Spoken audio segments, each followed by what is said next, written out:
Stay tuned for the program that is rated tops in popularity for a longer period of time than any other West Coast program in radio history. The Signal Oil program, The Whistler.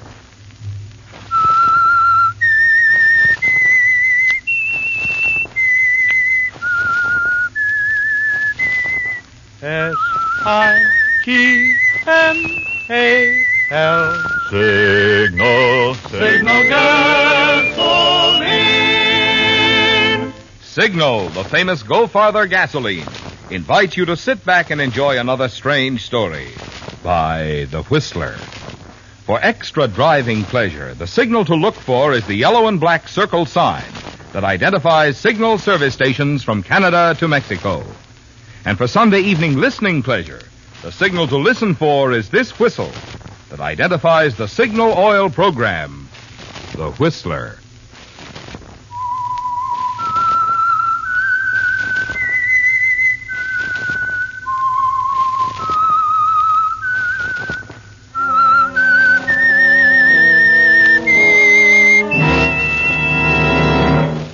I am the Whistler, and I know many things, for I walk by night. I know many strange tales, hidden in the hearts of men and women who have stepped into the shadows. Yes, I know the nameless terrors of which they dare not speak. And now the Whistler's strange story, Poor Henry. It's an even mile from Miss Whitehead's house, brooding somberly on the cliffs above the English Channel, to the village.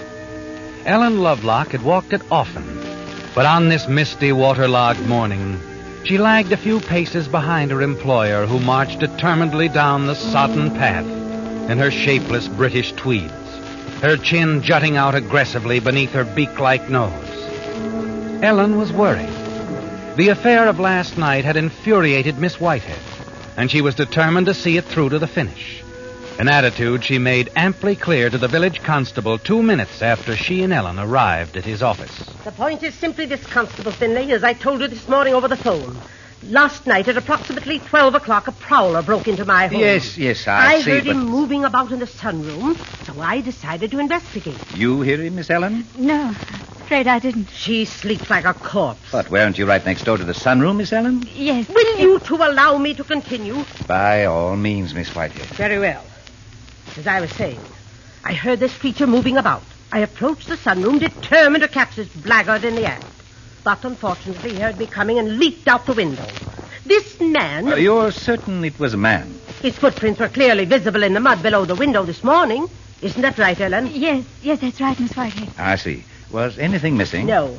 Unfortunately for his purposes, I chose to read late and heard him. Well, it's hardly likely he'll return. I agree with you, Constable. On the contrary, it's very likely.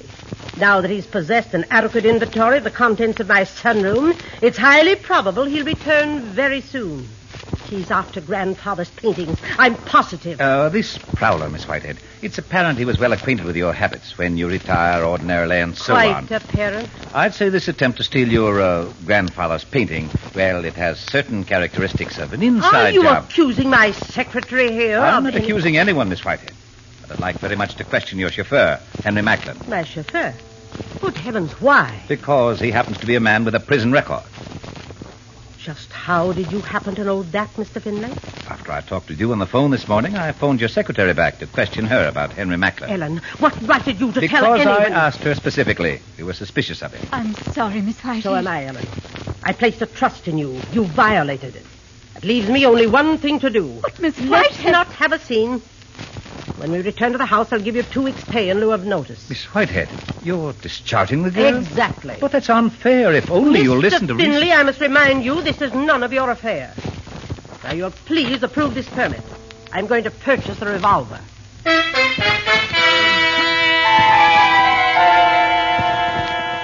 Just like that, Ellen. 3 years of service as Miss Whitehead's secretary. 3 years of daily battle with a jutting jaw and icy gray eyes ended in a snap of the finger. The old lady, coldly precise, snatches up her revolver permit and strides out of the office. Constable Finlay, engulfed in a guilt complex, tries to make sympathetic noises. but he succeeds only in looking embarrassed. And you, Ellen, hurry out into the street to see where Miss Whitehead is. As you do, Miss Whitehead's car pulls in at the curb. Henry Macklin is at the wheel. Morning, Miss Ellen. What are you doing here, Henry? Oh, thought the old girl might want me to drive her back to the house. She would have called you, Henry. Just saw her going into the gunsmith's with that look on her face. What's up? Nothing that would interest you. If you'll excuse me, Henry, I have a... Want to ride back, Miss Ellen? Thank you, no. Miss Ellen. Yes? I was just thinking, there's an American film at the Croft tonight. I was just Sorry, wondering if you... Henry, I have an engagement. Oh. You walk away. Leave Henry staring stupidly after you. At the corner, you turn. Hurry down the street toward the Ram's Head Inn. As you move past, a figure detaches itself from the misty bulk. Falls in step behind you. Ellen, Not here, Matt. down to the beach then. Go ahead.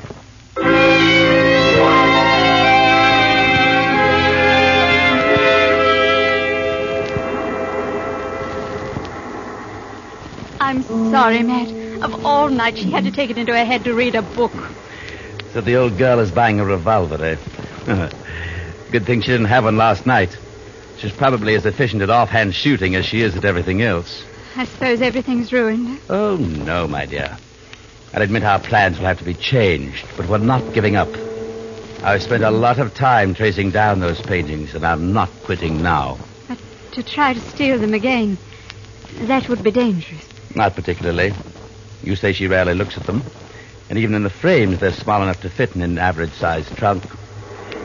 They'll bring at least £100,000. Are you certain, Matt? Well, the old girl didn't give me much time in that sunroom.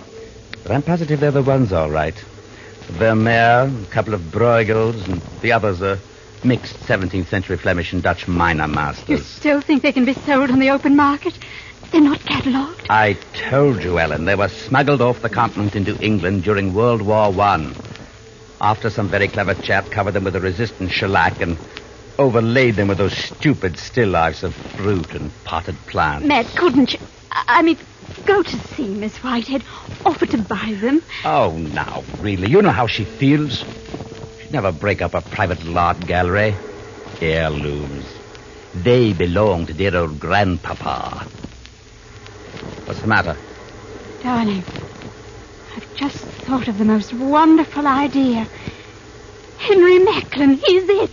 Henry? Of course. He's the one to throw the police off our trail. The constable suspects him already. Yes.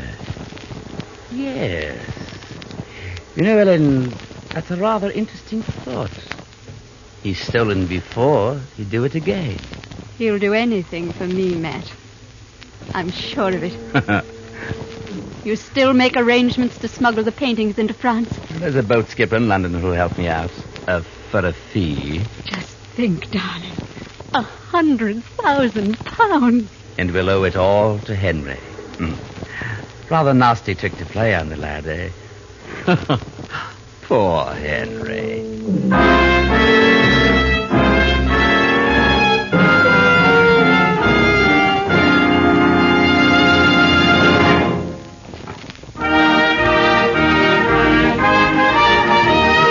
Again this week, you Whistler fans have sent in some really choice limericks. So once again, Signal has asked me to skip the regular commercial in order to present $20 Signal gasoline books to 3 of you as tokens of our appreciation.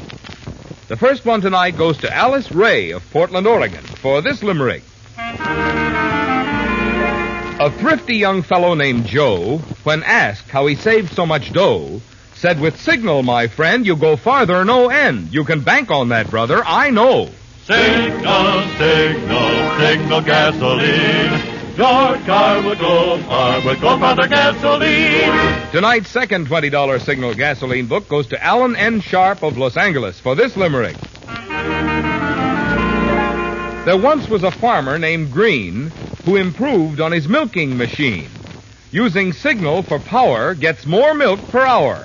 And half of the stuff is pure cream. Signal, signal, signal gasoline. Your car will go far with Go Farther Gasoline. Tonight's third $20 Signal gasoline book goes to Evelyn Eddington of Fontana, California for this limerick. Said Jack, not a cylinder's hittin'. When I bought this old crate, I got bitten. Said Jill with a grin, you weren't taken in. Try Signal, she'll purr like a kitten.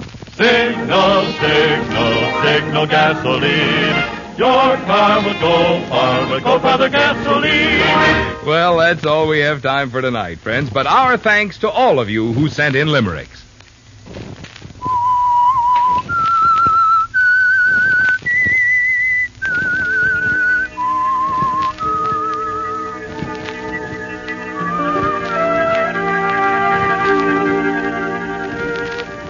Well, Ellen, poor Henry is going to have to face the music, isn't it? And only 2 days after the scene in the constable's office of planning with Matt, you have a general idea how the tune will sound. Henry Macklin, with a prison record at Dartmoor, stepped off the straight and narrow, burglarized the home of his benefactor, stealing, among other things, a collection of nondescript Victorian paintings from her sunroom. Henry is the perfect out, the most reasonable suspect. And with £100,000 waiting for you and Matt in the art markets of Paris, the decision to use Henry wasn't difficult. Ellen? Ellen? Yes, Miss Whitehead? Help me unbutton this infernal gown, will you please? Of course. Why they insist on putting buttons where only a contortionist can reach them, I'll never know. There you are. Oh, thank you. I'm going to lie down for a while now. The Courtneys are stopping by for me at 6. The Garden Club banquet at Stone Ridge, you know. Oh, I dread the motor trip. This weather and with this beastly cold I know I'm getting. Well, I really don't think I should go. Oh, you shouldn't miss the banquet. I don't believe it'll rain. Well, we'll see. Wake me at 5. If I do go, I'll spend the night at Stone Ridge. Stay with Helen Whitney. I haven't visited with her in quite a while.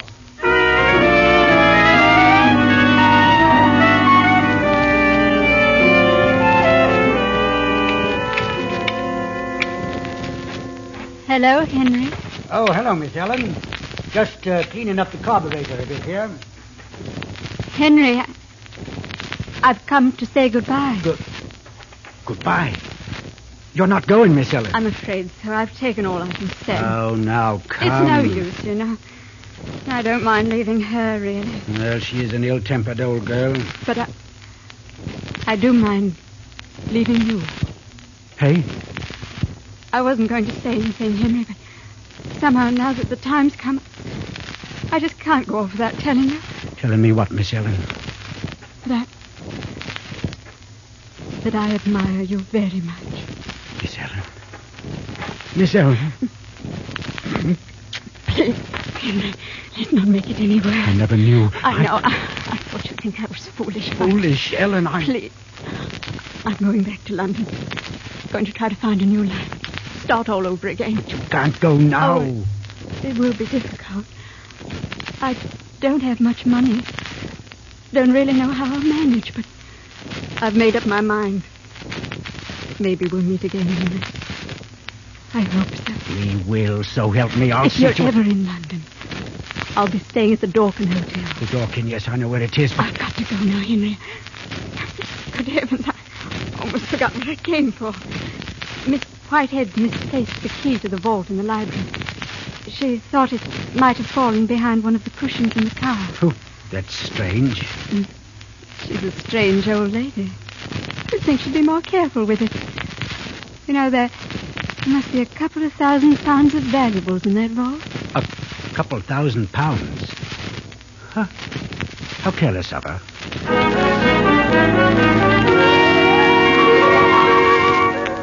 The way his eyes light up, Ellen, tells you he'll do exactly what you expect. You leave Henry, move off the garden path and around to the garage window. Watch him paw frantically behind the cushions of the car, find the key where you just left it, and then look around furtively and slip it into his pocket.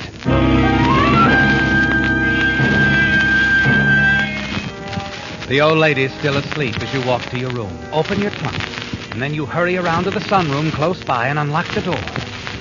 One by one, you take the paintings from the wall and put them in the trunk, all 10 of them. with the stupid fruit and potted plants beginning to peel off, showing what lies underneath. 100,000 pounds, Ellen. Over $400,000 in American money.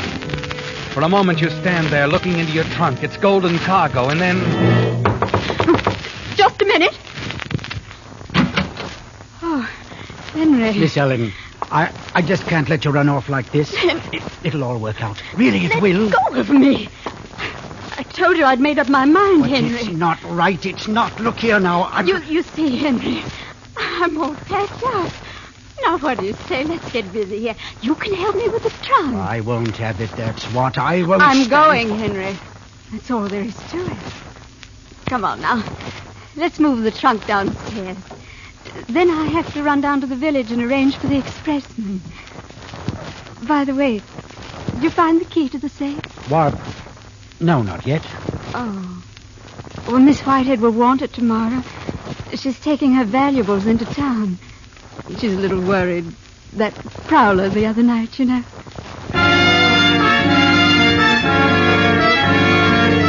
Henry's denial of finding the key assures you of his intentions.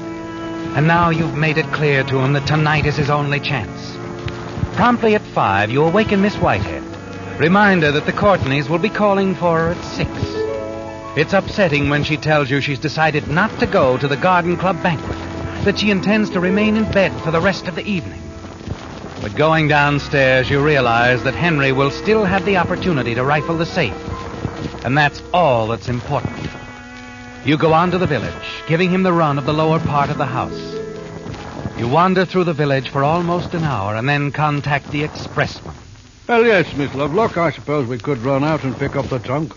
What train will it arrive on in London? Expect we'll get it on the 7:28. Put it into Paddington Station at 8:15. Oh, good. If you'll excuse me, I have a telephone call to make to London. I'll be back shortly. Right. I'll finish up here while you're gone, and then we'll run out and get your things.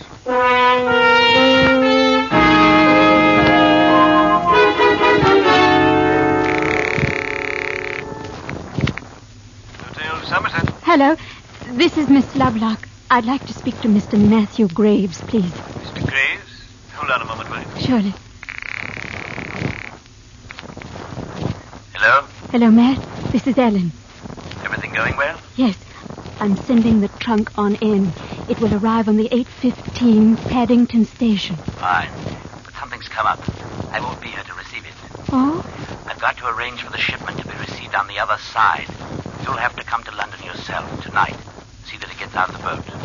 All right. Now contact Captain Vogel on the schooner Melissa K. Thorpe. He'll be expecting you. Captain Vogel, Melissa K. Thorpe. Right. Got to ring off now. You replace the receiver a little shakily. Stop for a moment to compose yourself. Now that the moment has come, you begin to wonder if you haven't been too sure of yourself, of Henry. And then you dismiss the thought. You kill another half hour before returning to the expressman. You're sure now, aren't you, Ellen, that once the way was open, Henry moved in the right direction and made your plans foolproof. It's 7 o'clock as the baggage man turns off the highway down the road to the old house. It's dark as you expected. You're sure Miss Whitehead is asleep, that Henry has had the opportunity he needed to rob the safe and leave. Miss, what do you want? Pull up right here at the foot of the stairs. Oh, I do. The old lady home? Yes, in her room. She's not well. That's luck. Bad enough sloshing around on a night like this without her to contend with. See, should have my key. Yes, here it is. After you, miss. The trunk's there by the library door. You turn on the lights, please. Of course. The expressman doesn't notice, and you smile. Watch him ease the trunk out, down the stairs, hoist it onto his truck. You close the door. And then as you step back into the library... Miss Ellen, Henry, what are you doing? I've got it all arranged for us, Miss Ellen. What? Henry, you've been at the safe. That's right. Look, over £600. And a good bit of jewelry beside. You won't have to worry about money anymore. Henry, you did this for me. Oh, you shouldn't. We'll make it you and I, Miss Ellen. They'll never catch us. No, Henry, it's all wrong. Miss Whitehead will Don't find... worry about her. She's gone. Gone? She said she was going to stay in bed all evening. She changed her mind again. Decided to go to Stonebridge after all. That's strange. Strange or not, that's what she did. Drove her over myself. Now, look, Miss Ellen, I'm taking this money and jewelry. Nothing's going to stop me. I should, Henry. I should stop you. But I can't. Now it's all my fault. I'm responsible for this. Henry, go. Go quickly. Keep the money, the jewelry, but run. Run, Henry. I'm not going without you, Miss Ellen. Please, I won't tell a soul. Go. Go on. We'll run together, Ellen. No, it's better this way. I'll meet you in London, the Dorkin Hotel. Please, Henry, you must go. I'm not leaving without you. That's final. You stare at him angrily, confused. His being here, his refusal to leave without you ruins everything, doesn't it, Ellen? Somehow you've got to get him away from the house. There's nothing. Frighten him into running. I've been on the You move quickly to the telephone desk where Miss Whitehead keeps a revolver. If he thinks you're going to turn him in, he'll run, won't he, Ellen? Make no mistake. Now, what are you doing? Oh, a gun, is it? Henry, I'm giving you a last chance. If you don't go now, I have to call the police. Now, you wouldn't do that to Henry Macklin, Henry, would you? I'm warning you. Stay away from me. You're in this just as deep as I am, Miss Ellen. Up to your pretty neck in this affair. Get back, Henry. Give me that. You fool, I didn't.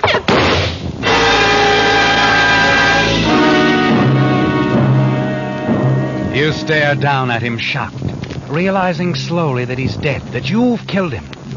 More than that, Ellen, you've ruined everything. Henry will be found here now, and how will the missing paintings be explained? Then suddenly it hits you. Henry could have had an accomplice. Yes. Someone who was here with him when you came in. Someone who rushed past you, fled with the paintings under his arm. That's it, isn't it? You're sure it'll work. Sure they'll believe you. Yes, they must believe you, Ellen. And a quarter of an hour later, when Constable Finlay answers your frantic call and rushes to the house, you're sure that your story rings true. You say you came in and found Henry at the vault? Yes, it was only a moment after the expressman left with my baggage. And I saw him in there. I was terrified, Mr. Finlay. And the other man rushed past me out the door. I didn't get a good look at him. And somehow you remembered the gun? Yes, I knew Miss Whitehead had a revolver, the new one. You faced Henry? That's right. I was shocked. I couldn't believe he'd do a thing like this after the way she took him in and gave him another chance. All I could think of was calling the police. I started to pick up the phone. He lunged at me. Well, it's pretty clear what he was after. Henry had Miss Whitehead's money and jewels on him. As for his accomplice and the paintings, we'll send an alarm out on him right away. Let's see now. You'd planned to leave for London on tonight's train. Yes. You realize, of course, that we might have to keep you here a while. Keep me? But it's terribly important that I leave for London tonight. It's about a new position. I see. Of course, Miss Lovelock. Well, I suppose I could take your deposition at the inquest, have you give us a formal statement, exactly the way things happen. Oh, I'll be glad to do it, Mr. Finlay. I'd like to help you under the circumstances. All right, Miss Lovelock. We'll drive you down to the constabulary. I'll call the coroner, and we'll have someone take your statement. Oh, fine. Oh, by the way, Miss Whitehead will have to be notified. Where is she? Henry said he drove her to Stonebridge, the Garden Club banquet. She'll be back tomorrow. Good. I'll see you first thing.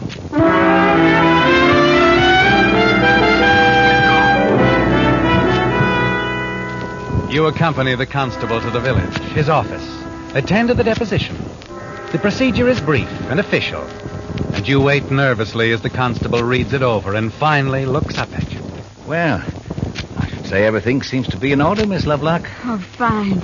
I'm through now. Right. Sorry you had to be put to all this inconvenience, but now, a pleasant journey to London.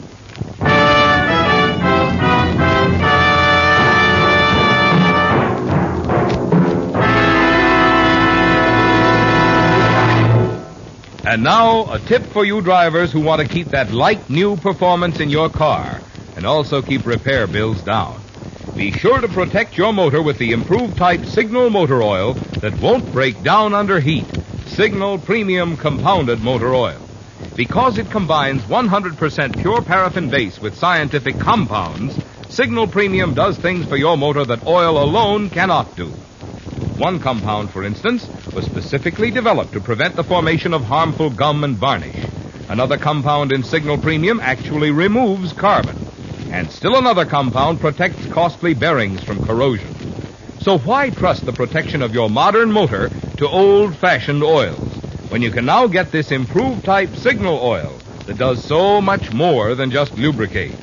For your next oil change to Signal Premium Compounded Motor Oil at a Signal service station. So you're in the clear now, aren't you, Ellen? And even through your nervousness on the train trip to London, you find that you're pleased with yourself. Everything is going so smoothly. In London, you hurry to the baggage office.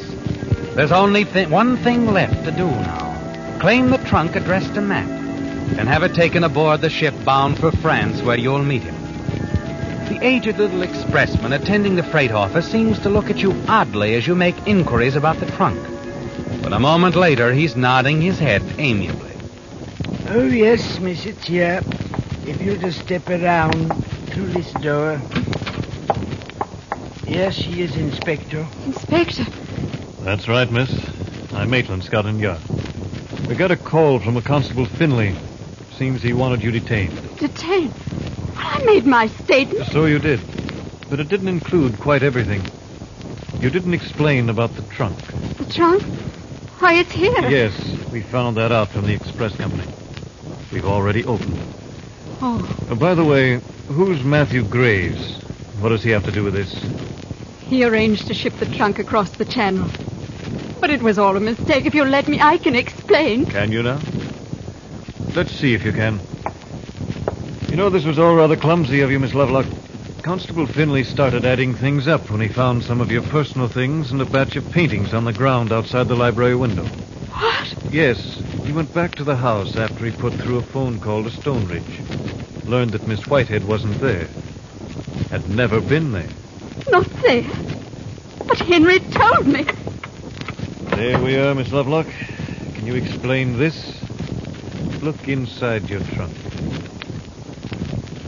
Miss Whitehead. That's why Henry lied. He killed her.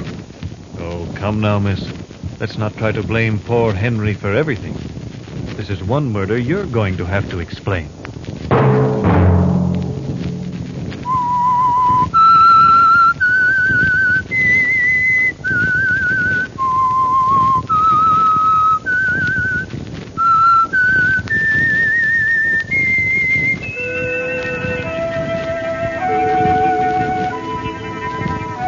Let that whistle be your signal for the Signal Oil program, The Whistler, each Sunday night at this same time.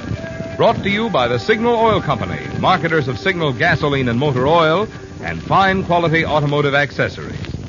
Remember, if you would like the fun of having your friends hear a limerick of yours on The Whistler, the address to which to send it is Signal Oil Company, Los Angeles 55, California. All limericks become the property of Signal Oil Company.